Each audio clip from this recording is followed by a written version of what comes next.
درې بیانونه شوي دا هم د هغې بیان تتمه او خلاصه ده.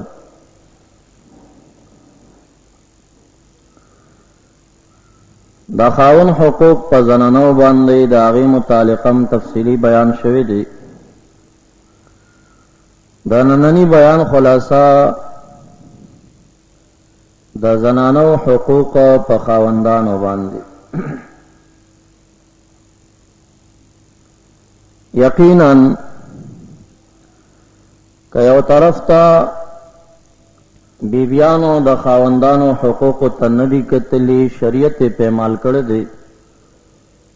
او مخه کې ورته ډېر مشکلات راغلي،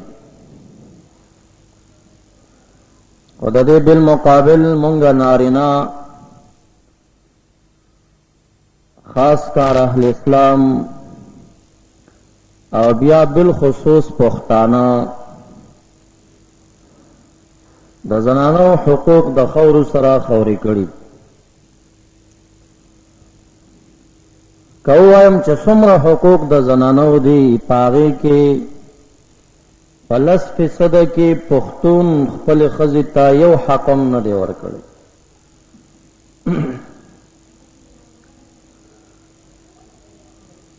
نو دا بس داسې حقوق وي چې هغه به د پلارانو نه خراب شوي وي، درونو نه به خراب شوي او ضایع شوي، او څه زیات حقوق دي چې خاوندانو باندې د بیبیانو شته او خپلو خاوندانو بیبیانو ته نه دي ورکړي. ولهن مثل الذي عليهن بالمعروف. رب کریم فرمائی لهن د دې زنانو د پاره حقوق علی الازواج، فخپلو خاوندانو حقونه دي په شریعت کې.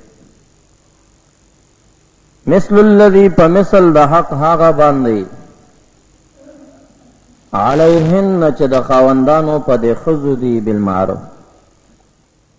نو لکه چې د خاوندانو په زنانو باندې حقونه شته، رب کریم وایي دغه شانته د زنانو په خاوندانو حقونه دي. الہ العالمین دا لوی کلام چې دی د اشاره کوي، محمد رسول الله صلی الله علیه وسلم دا غي تفصیل کوي او مزید وضاحت او شرح دا غي به ائمه او فقهای کرام کوي. من جمله دا حقوقنا چې د زنانو تسپک ګوري، نو پلارانم متسپک ګوري، مورګانم متسپک ګوري.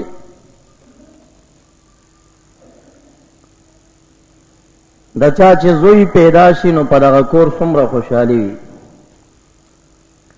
او چې لوري پیدا شي نو په کور کې د هر اړخ نه د چق چق آوازونه راخیږي. دا د ناشکرۍ خبرې پلاری نه کوي، مورې نه کوي، دومره څومره چې دا د کلي نورې اوزګار خېلې ښځې ورته ناستې.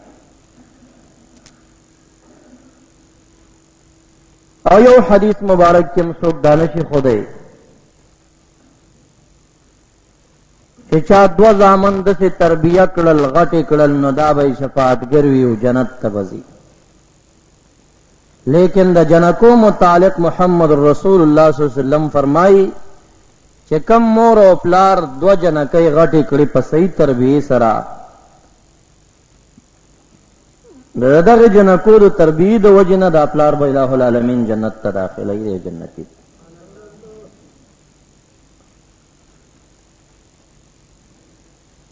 ناول خو چې زوی پیدا شي پلار باندې حق داوي چې دا د هغه نه مالدار وي، نو دوه ګډان ته حلال کی،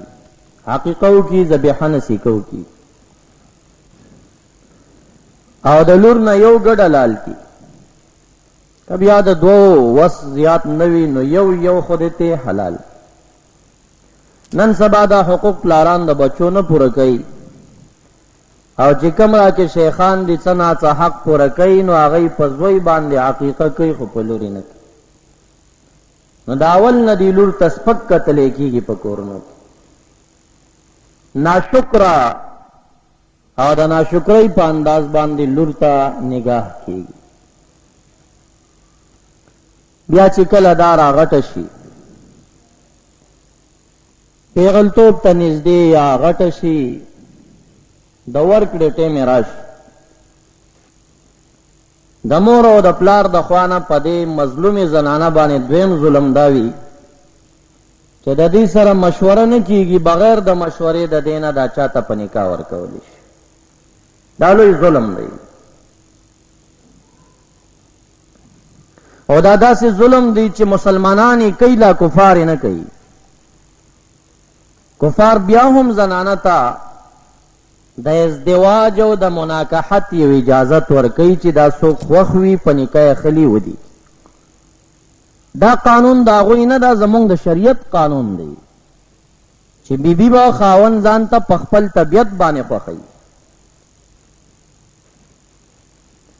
او مور او پلار به د دې یا د دې د انډیوالانو نه رای اخلي چې تاسو وپوښتئ زما د لور دا خور چې دی په دغه کار راضي ده که نه رسول الله مبارک صلی الله علیه وسلم فرمایي ولا تنکح البکر حتی تستأذن پیغله جنۍ به کلم په نکاح ورکولی کېږي نه تر څو چې د هغې نه اجازت وغوښتلی شي ستا خوښه ده فلاني خاندان کې تا ورکوو صحابه کرام عرض کئی یا رسول اللہ وکیف اذنها اجازت صدی قال ان تسکتا چه چپ پاتش بعض روایات او د فقهای کرام و آثار او نصوص پدیم شتدی چه د پختنی پټیم کی که یو جړل دغه جړام د مکر وی دام دلیل د رضا وی او کمن عیراوله چې د کار باندې زما خوښه نه ده د دنیا مولیان او قاضیان چې راغون شي دا نکاح نشي تړلی بیا نه کېږي دا نکاح نو دغه وخت کې بیا د دې سره دا دویم ظلم کولی شي رسول الله مبارک صلی الله علیه وسلم په زمن کې چا چې جنکۍ بغیر د هغې د رضا نه ورکړي دي نو آغا بی بی چی کله په شکایت رسول الله مبارک تراغلی د محبوب ورتوائی جعل الامر الیها امام الانبیاء اختیار جنئی تورک چې د پلار چا تورکړي او ستا خوښه نه ده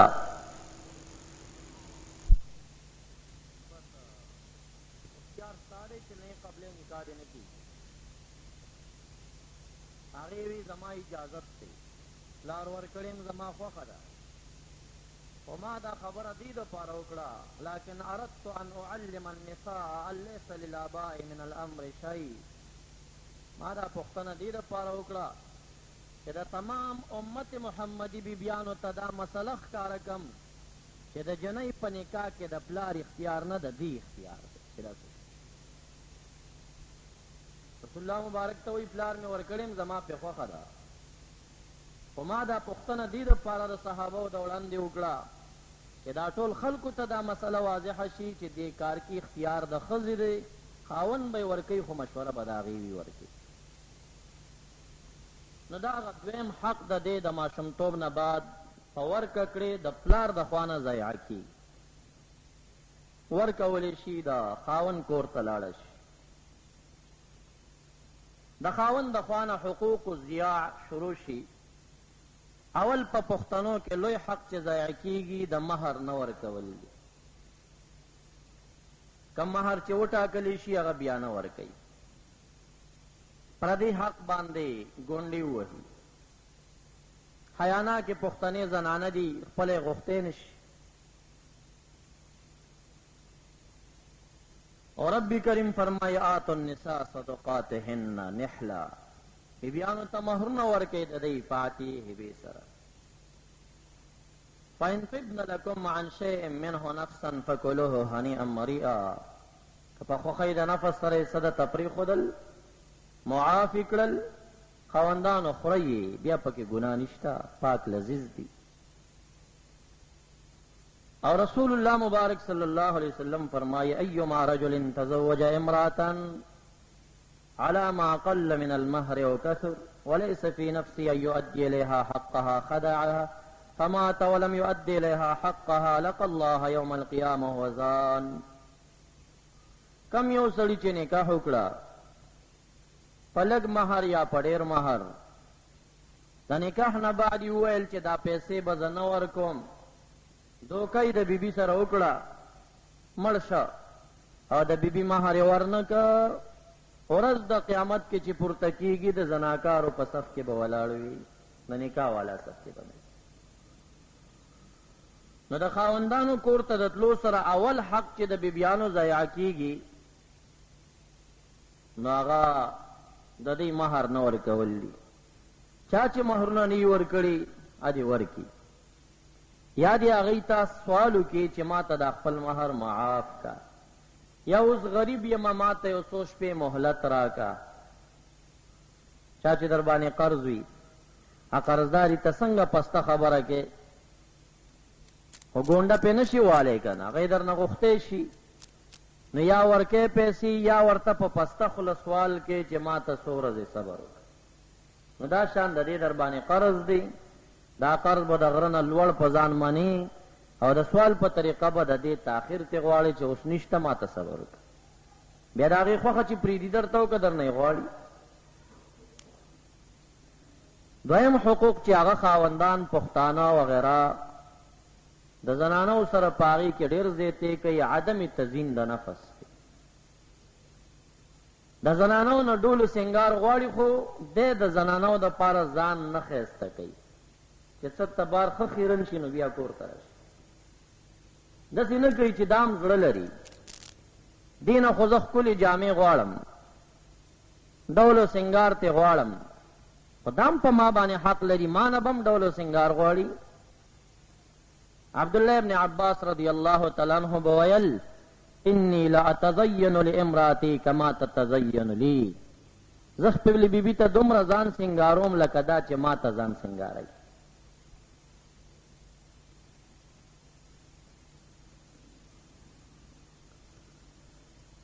او مخکې په دې مضمون باندې په احکامو د مناکحت او د ازدواج کې د عمر فاروق رضی الله عنه د دورې د بعض زنانو او د نارینو واقعات تیر شوي. نو دا حق دی د بیبي چې لکه څنګه ته ورنه غواړې چې تزیین تا ته وکړي نو ته به تزیین د هغې دپاره کوې، حتی که چې د سفر نه راشي ډایرکټ به کور ته نه ځي، په اطلاع ورکولو سره به هغه خبرې تر څو چې هغه رسول الله مبارک فرمایي ببرسر لږ ګمنځ استعمال کی، هغه ښځه چې رانجۍ نه وي والي سترګې تور کی، یا هغه د غواګانو کور والا چې لاسونه یې د غواګانو په غوشیانو ګندګۍ ککړ وي لږ ځان پاک کی، د هغې نه بعد دننه شه کور، ډایرکټ منع نه وه. دا د همدې دپاره چې دا نری تار د محبت د دې دواړو په منځ کې چېرته قطعه نشي ونشلي.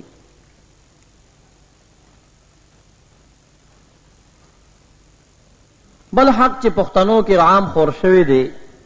دا اول شپې نه ظلم شروع شي، مشاورین غلط لري، دی هلکانو ته غلطې مشورې ورکوي، چا ته وایي چې کور کې به یو پیشو پیدا کړي،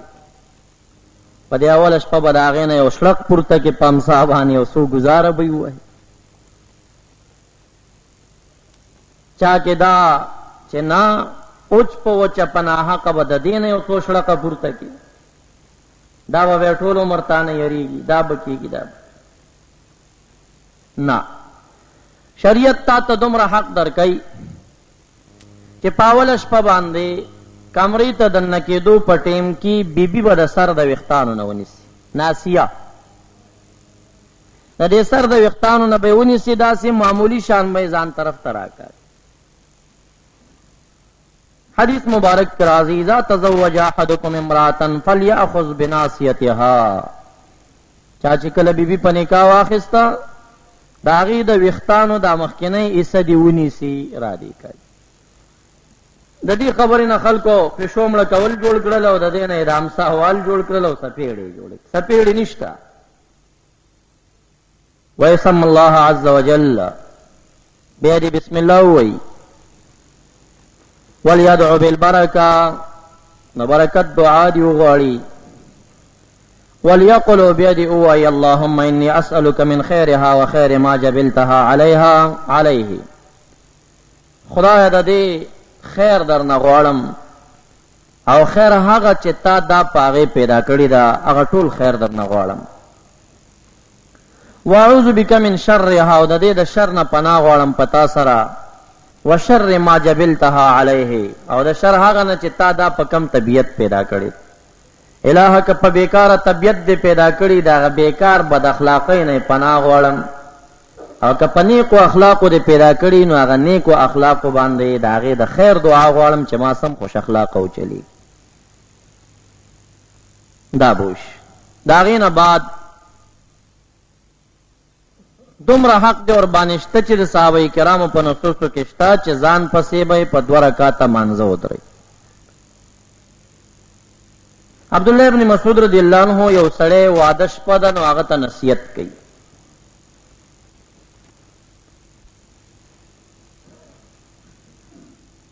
او چا ورته ویلي دي چې یاره دا بیبي ډېره تیزه زنانه ده چې د دې کور به څنګه جوړ راځي. نو ابن مسعود رضی الله تعالی عنہ هغه شخص ته وایي هغه نوجوان ته اذا اتتکا کله چې بیبي درته راله فامرها ان تصلي وراءك ركعتين امر ورته وکړه چې تا پسې شاته ودرېږي 2 رکعاته مونځ وکړه. دا د شکرانې مونځ به ته مو کې وې ما نه شاته ودرېږه دلته مونځ وکړه. او بیا داسې دعا وغواړه چې اللهم بارک لی فی اهلی وبارک لهم فیا. خدای ما ته په دې بیبي کې برکتونه واچوه او دوی د پاره په ما کې برکت واچوه. زمونږ دا کور د برکت نه ډک. دا دعا پی وغواړه. نو دا هغه حقوق دي چې پښتنو د دینه پیشو مړه کول او د سپېړو وال جوړ کړي نه، فقط مخکې ناسیه د سر نیول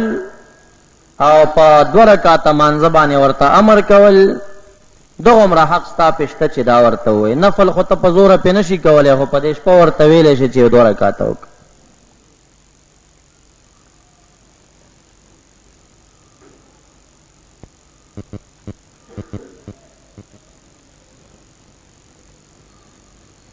بیا کم حضرات چې د هغې 2-3 زنانه دي 2-3 بیبیانې کړي دي هغوی د پاره ازدواج په یوه شپه کې بیبیانو 2-3 ته تلل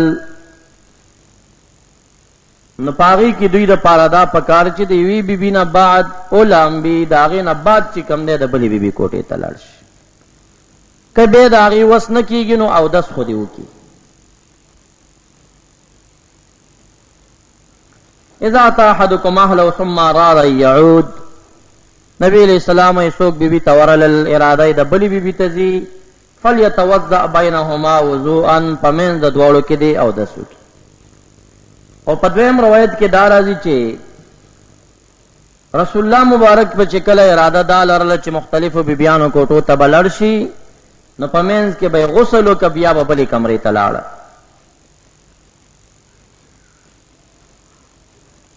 نو یو شخص ورته وایي چې یا رسول الله لا تجعله غسلا واحدا 2-3 بیبیانو تطلو نه بعد چې یو غسل وشي نو دا بس نه دی. نبی علیہ السلام وی هذا ازکا و اطیب و اطهر چې غسل کیږي او بیا بلې ته ځي دا ډېر پاکیزه دي دا ډېر ښکلي.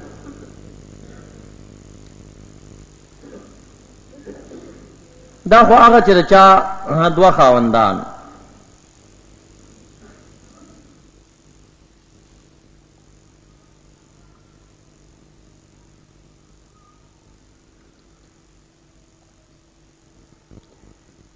اخلاق متعلق د بیبیانو سره شریعت دا وایي لوبي کول چې کم دی لهویات وغیرہ دا جایز نه دي، لیکن د خاوند د پاره د خپلې بیبي سره لوبې هم روا دي. ملاعبت او دا ملاعبت په هر حال کې چې وي جواز لري. رسول الله مبارک علیہ السلام فرمائی کل شیء لیس من ذکر اللہ لہوا ولعبا، ہر شے چھ ذکر اللہ نہیں دا لہویات دی لعب دی، الا یکون اربعتن سلور سزنا دا پاغا گناہگار او دا گناہ نا ڈک لعبو کی نہ داخلی گی، اگر کلوبی دی خو گناہ نہ دا۔ ملاعبت الرجل امراتہ، لوبی دا انسان دا بی بی سرا دا عفو دی، دا پا غفلت کے نرازی، ہم دا سے چتناس تے ذکر نہ کہ دا تیم ستا پا غفلت کی حسابی گی، دا غفلت پا خپلے و گناہ دا چہ دا خالق ذکر پا کے والی نہ کے۔ لیکن سلور سیزون رسول اللہ مبارک مستثنا کئی چی یو حلوب دا انسان دی دا بی بی سرا و تعدیب الرجل فرسہو، بل یو انسان اس غلی او دا اس چل یادئی، ندی کی دا نیت خبر دا کدا پا کی نیت دا جہاد کری وی نو دا جہاد دے بیا، گاڑے تا یادستا نیت دارے چیزے جہاد کے استعمال کرے شمدتا جہاد کی حسابی۔ ومشی الرجل بین الغرضائن، منڈا دا انسان دا دو نخو پا مینز کی، سو پنزہ کسان خوششوی دے ہدف تا بسوک پا منڈا رسی گی، دا منڈا پدے کہ دا انسان دا وجود ورزش او دا جہاد دا پارا تیارے دے کنیت خکلے کا دا پا ذکر کی حسابیگی دا غفلت نہ دے، پدے مواخذہ نشترے۔ و تعلیم الرجل السباحتا، او بل لامبو یادول، ایکم نیت دا جہادو کا چدا ماتا پا باز سہنوں کے پکار راز۔ ندا دا رسول اللہ مبارک صلی اللہ علیہ وسلم سمر لوی شخصیت، امت دا پارا معلم راغلی دی، اگورا بیبیانو سرا پکم انداز اخلاقوں کی چلے گی، او منگ سکو بی بی عائشہ صدیقہ رضی اللہ عنہا فرمائی واللہ رأیت النبی صلی اللہ علیہ وسلم علی باب حجرتی والحبشہ یلعبون بالحراب فی المسجد، قسم باللہ زما دا کوٹے پا دروازہ کی رسول اللہ مبارک ولاړو او دا حبش و صحابہ کرام پا مسجد کے دنن دا نیزو لوبا کولا۔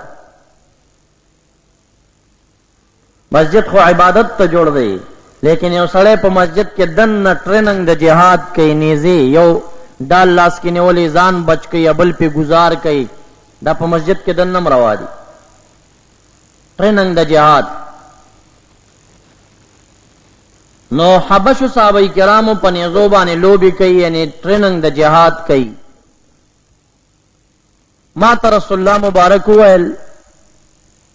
دا دے لوبو سیل کے ماوی آو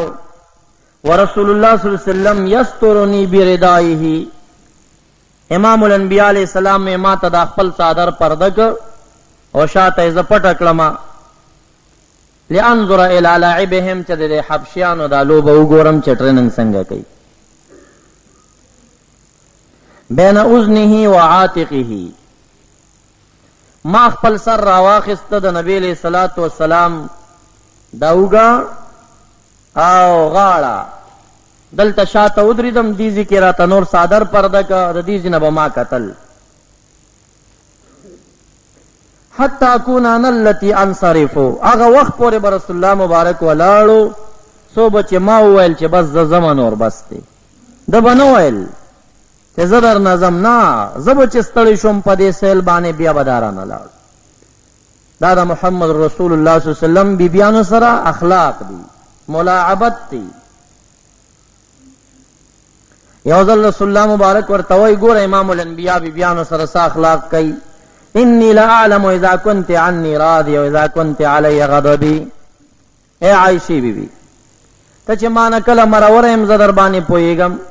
و چی کلا مانا خوشالم زدر بانی پوئیگم۔ فقلت من این تعرف ذالک، یا رسول اللہ پا ما سب پوئیگی چی کلا مرورم؟ فقال اذا كنت راضية فإنك تقولين لا ورب محمد واذا كنت علي غضبي قلت لا ورب ابراهيم، وی چکلا تمانه خوشاله نو چې خبرې کې یو خبره وای چې نه دسې نه ده نو دسې خبره کې لا ورب محمدن دا محمد صلی الله علیه وسلم پر رب مې دې قسم چې دا خبره دسې نه ده نظمانو مخلي رب محمد وای او چې کله مروره نو بیا دسې خبره کې چې لا ورب ابراهیم د ابراهیم علیه السلام پر رب مې دې قسم چې دسې نه ده وی چې ته د ابراهیم علیه السلام نوم واخلې او زما وانخلې نو زه پوه شم چې دا مروره داسې دا بانه ده بل خواخه محمد رسول الله صلی الله علیه وسلم بی بیانو سره د دې حدیث نه موږ ته اخلاق ښکاره کېږي بی عائشہ صدیقہ رضی اللہ عنہا وائی انها كانت مع رسول الله في سفر وهي جاريه یوزل یو سفر کې د محبوب سره مرګري وما فلا رتلو د دې سفرونه د غزاګانو غزوی ته ویزم ځان سره بوتلما قالت لم احمل اللحم ولم ابد دا داسې وختو چې زما دا بدن غټ شوی نه و غوښه راکې نه وه اوچک لکه جنۍ ومه فقال لاصحابه تقدموا فلاره باندې صحابه کرامو ته امام الانبیا وایي ځئ تاسو مخکې شئ ځئ ټول مخکې لاړ شئ ټول صحابه کرام یې ښه مخکې ولېږل ویې زه دا یوازې پاتې شو په دشته کې نو ما ته یې وی چې تعالي اسابقو کې راځه دا صحابه مې دې دپاره مخکې کړل چې ما ورته منډه وهو چې ته مخکې کېږې که زه مخکې کېږم د محمد رسول الله صلی الله علیه وسلم د بیبي سره اخلاق راځه چې منډه ووهو فسبقته على رجلیا وی دواړو منډه کړه نښه مو ښوده چې هغې فلاني ځای پورې به مسابقه وي وی چې منډه مو شروع کړه وی زه پې مخکې شوم ځکه زه وچومه چې هغه شوي نه ومه دې وخت کې چې مقابله م شروع کړه نو ما وګټله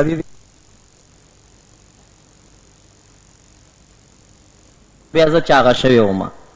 ما غوښه کړې وه ونسیتو هغه زړه خبر مې م یاده وتلې وه چې ما ودګنې ورځ منډه والې ده بیا ورسره په یو سفر کې ووتم صحابه کرامو ته وایي تاسو مخکې شئ ځئ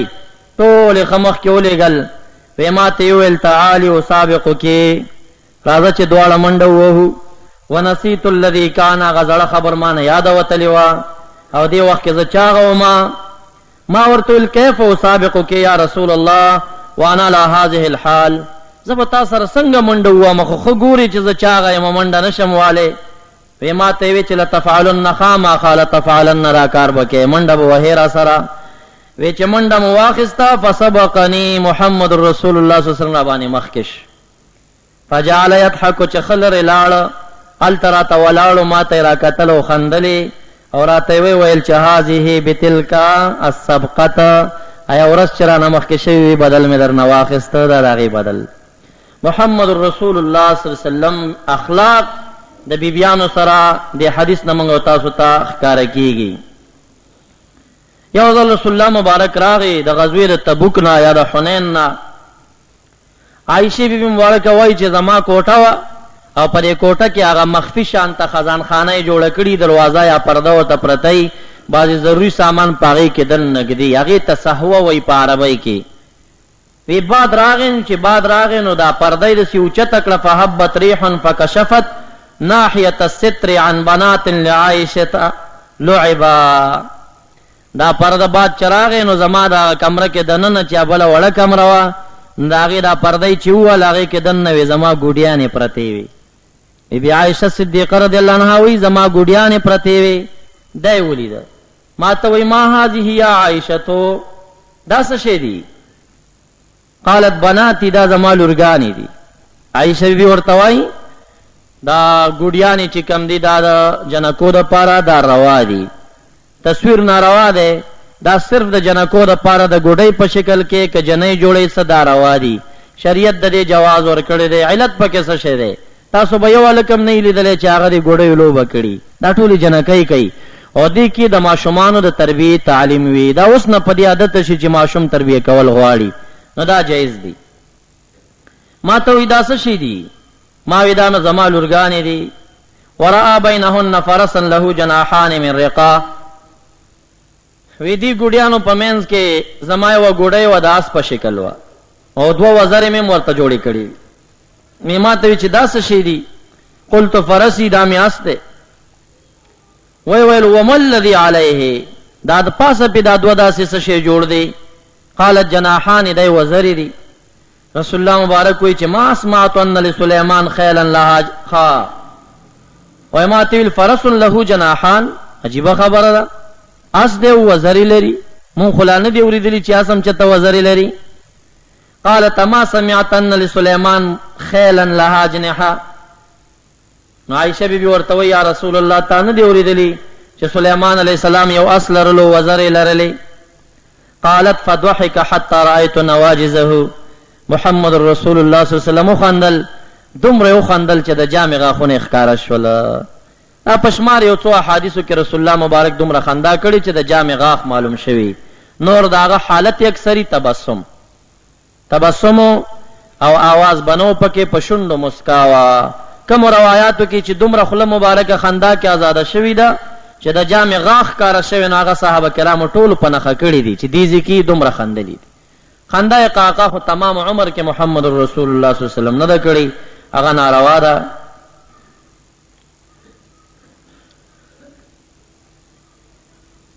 مقصد می داری چې دی کې دا هغه خاوند خپل بیبي سره هغه اخلاق کورنی حالات په دې انداز باندې دا پکار وي.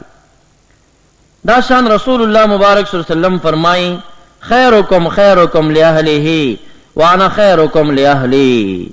تاسو کې خسړی هغه دی چې څوک د خپل بیبي سره ښه چلن کوي. وانا خیرکم لاهلی، او زم په خپل کور کې ډېر ښه چلن لرم. زما د بیبیانو سره رویه ډېره ښکلې ده. دارنګ نبی علیہ السلام بل حدیث مبارک کې فرمایي اکمل المؤمنین ایمانا احسنهم خلقا. ومؤمنانو کې کامل ایمان والا هغه چې اخلاق ښکلي وي. وخيارهم خيارهم لنسائهم، او په مؤمنانو کې بهترین او لوړ رتبه والا سړی هغه دی چې بیبیانو سره چلن ښکلی کوي. کورنی حالات د بیبیانو سره په ښه طریقه باندې.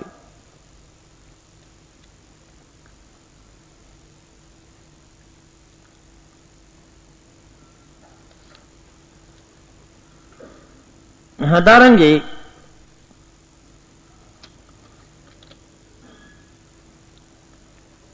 عمر فاروق رضی اللہ تعالیٰ عنہ په صحابو کې تیز سړیو. اوسم چې بعض خلک ډیر تیز وي، هغه بیبیانو څخه غږیږي نه. نو دی وی والله ان كنا فی الجاهلیه ما نعد للنساء شیئا. د جاهلیت په دور کې زمونږ رواج دا و چې موږ دی بیبیانو ته هیڅ کار کې څه اختیار نه ورکولو.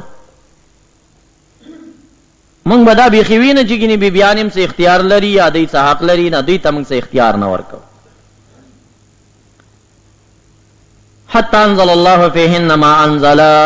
تر دې چې خدای تعالی د بیبیانو د حق متعلق آیتونه نازل کړل. نو موږ پوه شو چې بیبي هم حق لري. نو بیا قصه کوي ورځ داسې وه چې غسان بادشاہ او د غسانیانو د حمله په مدینه منورې خطره وه. نو زه داسې فکر کې ناستم اذ قالت لی امراتی لو صنعت کذا و کذا. ما ته زما بیبي ویل که داسې داسې کار دې کړی وی، لکه مشوره راکړه چې تاسو که مورچې نیسئ داسې ونیسئ، دا کافر مقابله کې مخې ته وځئ. مشوره راکړه. فیما ورتول چې وما لکی انت ولما ها هنا، تا ته وګوره د دې کار مشورو ته ستا دې کې څه کار دی؟ دا خو د نارینهو کار دی چې جنګ کوي څه کوي،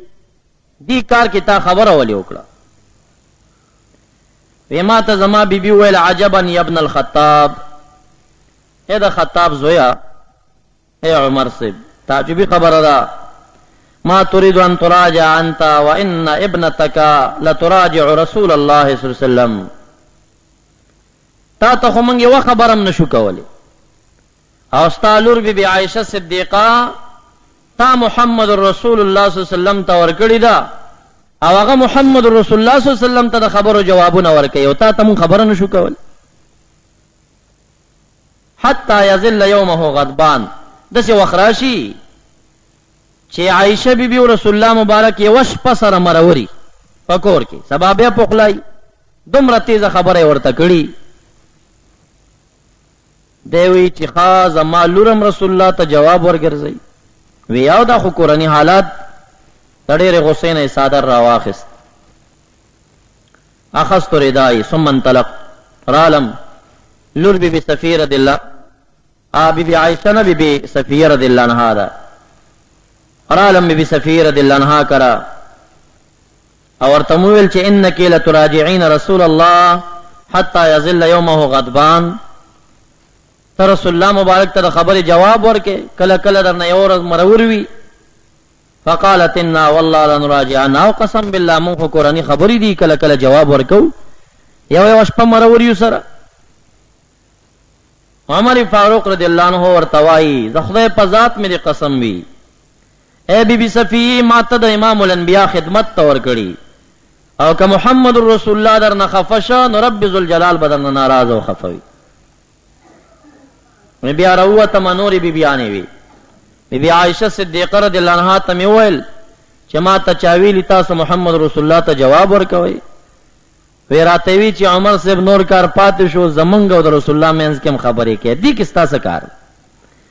وی کدا دا رسول اللہ مبارک بی بی نوی ما بورتا سویلی وی خو بستم مونوی روتم تی لگش پی تیرے نوی چی محمد رسول اللہ صلی اللہ علیہ وسلم قسم و خورد دا طولو بی بیانو نمرورش قسم بالله چې زب یوم میاش دی بیبیانو کې وی تم نږدې کېږم نه مرورشته بیبیانو ته نصر زر غوښتي وي خاوندان چې بیبیانو ته سونی راوړي تا مونږ ته سم نه دی رسول الله مبارک ورته وی چې ما سره اوسېږي هغه دنیا ته مکوي دی دنیا ته مکوي ما سره خو بیبیان دی طبیعت دی بیا به څه غوښتي وي قسم یې وخوړه نه بنځدې کې ملاړو ته نه بلخانه ته ختم مرورش صحابه کرام خبر شو आवाज د سلاړه چې رسول الله مبارک ټولي بیبیانه طلاق کړي دا خو طلاق نو ایلادی طویلش قسم خړلې عمر فاروق رضی الله عنه ایرالم مسجد ته ګورم صحابه کرام ډلې ډلې ناس تیری سوق جاړي سو خفدي یو غلام دی رباح نامه د اسود درنګ نه تور دی بیبیانو ته د لرګو خادمو ورته می ویل رسول الله مبارک ته ویل چې عمر راضی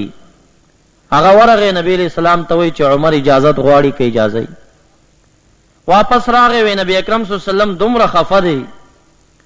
چې ماته دا او د نه جواب رانک ویلاړم منبر شریف ته داسې اډه شم خفا ناستم بیا را پاسېدم صحابي ته می ویل ورشه ماته اجازه وغواړه هغه چې لاړ بیا راغی وی دا او د نه جواب نه راکې خو چې زه بیا تلم مسجد ته आवाज یو کچ نبی علیہ السلام وای راشه خو بل سړی مراواله ویچرا لمبر چو ختم محمد رسول الله صلی الله علیه وسلم په یو پوزی باندې یو بالغ ورته سر ته پروتو بالغ ته چو قتل د کجوري ډډ چې په اوتراشه داغې نه چې سپو ګوزي هغه پوک د مالو چو په ځای باندې بالغ کې چول شو اولن دی پوزې پروتو او د نبی علیہ السلام پونډای ته چو قتل د دې پوزي چاپې په پوندو کې لګېدلې وي سر ته دې طرف ته یو شین منګې وړو کې منګې پروتو او دیوال ته مې چو قتل دو زړې څرمنې او چې شوی وي دا ځوړندې وي دا د محمد رسول الله صلی الله علیه وسلم سرمایا وی ما وجړل ما ته ویل پس جاړي څه شه دې جړای ما ورته ویل چې کسرا او قیصر کافران دی لیکن دنیا کے پقالینو مزلونه کوي او تاسو امام الانبیاء حال دغه دی پیماتی ویل نه خوشحال چې موږ د پاره هغه دنیا او کفارو د پاره دا دنیا وی بیا زما جړه ودرې دا به مې ورته ویل چې بیبیانې طلاق کړي دي ماته ویل چې نه ما ایلا کړي قسم مې خوړلې نه هیڅ مشپو د عائشې بیبي کوټې ته ورغی هغه ورته وای تا خو میش ویلې ودا خو نه هیڅ تمه ورځ دا نه هیڅ تمه شپه دا رسول الله مبارک ورته وای دا میاش دا د نه هیڅ شپو رسول الله مبارک هغه اخلاق د بیبیانو سره د دې نه ښکارا کیږي او بیبي چې بیا خدمت د خاون کوي نو بیبي خدیجه الکبرى رضی الله عنها د رسول الله مبارک ډیره تابعدار و کله هم چې نبی اکرم صلی الله علیه وسلم ته خر وټی رااله د رنگ کې به تغییر راغی، خفه بش. چا به ته پوښتنه وکړه چې ولی؟ وی ما ته بیبي خدیجه الکبرا را یاد شو. دا هغه بیبي ده چې ډېره مالداره وه، او د مالدارۍ په دور کې نبی علیه الصلاۃ والسلام د 15 کالو اول د ځان دپاره وکیل ونیو، په پیسو یې نیولي و ځان سره چې پیسې به درکم، زما دپاره د شام نه تجارت کوه. او بیا د هغې نه پسې د محمد رسول الله صلی الله علیه وسلم سره نکاح وکړه. دې وخت کې نبی علیه السلام د 15 کالو. د فاطمې بیبي مور ده بیبي خدیجه رضی الله عنها ده. او چې کله کافرانو دا لیکل وکړل چې ابو طالب او خدیجه بیبي او نبی علیہ السلام باندې به مکه معظمه کې نه څوک څه خرڅوي نه به ترې څه اخلی، او په بیت الله شریفې کاغذ اویزان نو دوی بیا لاړل شعب ابي طالب غرونو ته. د خدیجې بیبي سرمایه ختمه شوه، 3 کاله، او د ابو طالب مال ختم شه. او خدیجه بیبي یو روایت کې وایي چې داسې حل په مونږ راغی چې مونږ به ګیا او د ونو پاڼې دا راشکولي، اوبو کې به م خوټولي او هغه به مونږ اسکلي. دا زمونږ په دې دشته کې زندگی وه. د هماغې تکالیفو د لاسه بیبي خدیجة الکبرا وفاته شوې وه، او شان یې دومره اوچت دی. جبریل علیه السلام یو ځل نبی علیه السلام ته راغی، او دی وخت کې خدیجې بیبي اوبه م راخستې، روټۍ م راخستې، او یو کاسه کې م ګلې تیار کړې دی م راخستې. د رسول الله خدمت ته روټۍ راوړي. جبریل علیہ السلام راغی ورته وی یا رسول الله هذه خدیجه قد اتتك معها اناء فيه دام وطعام وشراب. یا رسول الله دا د خدیجه بیبي رااله، هغه بهر وه، جبریل علیہ السلام کمره کې دی. یا رسول الله دا د خدیجه بیبي را روانه ده، لاس کې ورسره روټۍ ده، اوبه دي او انګولې ترکاری ده. فاذا هي اتتك، چې کله درته راورسېده فقرأ عليها السلام من ربها عز وجل ومني، چې څنګه راورسېده نو زه خدای تعالی را لېږلم، خدای تعالی مور باندې سلام وایي، دې ته یې ورسوه. او جبریل علیہ السلام ورته وایي چې زما سلام هغه م ورته ورسوه، زما سلام هم پې ووایه، د رب کریم سلام هم پې ووایه. وبشرها ببیت فی الجنة من قصب، او زیر ورته ورکه چې جنت کې د خدیجې بیبي او ماڼۍ ده چې سوچه د ملغلرې نه جوړه ده، جوهر نه جوړه ده، هغې ملغلرې هغه ورته ورکه خدمت. ولا نسب، چې هېڅ تړتې به بې هلته پې نه وي، څه تکالیف چې و هغه د دې دنیا کې په ځان باندې تېر کړل. بهرحال د بیان خلاصه دا ده چې خپلو بیبیانو سره ښکلي اخلاق او په ښکلي تربیت کې وخت تېرول پکار دی، او اوس پوچه باندې هغې ته آزار زورنه کول، کنځل کول یا وهل د هغې په داسې والو سره چې د هغې نه وینه روانه شي، روانه دي. رب کریم فرمایي فإن اطعن لکم فلا تبغوا علیهن سبیلا، که بیبیان م تابعدارې شوې نو بیا په بیبیانو باندې د حرج او د تکلیف لارې مه لټوئ، مه ورته کنځل کوئ، مه ورته سپکې خبرې کوئ، مه یې وهئ. رب کریم وی ان اطعن لکم، که تابعدارې وې چرته، نو چې تابعدارې دي د هغې نه بعد به د دې سره ښکلي اخلاق، هغه اخلاق چې محمد رسول الله صلی الله علیه وسلم بیبیانو سره کړي دي هغه خپلول پکار دی. وما علی الا البلاغ، واخر دعوانا ان الحمد لله رب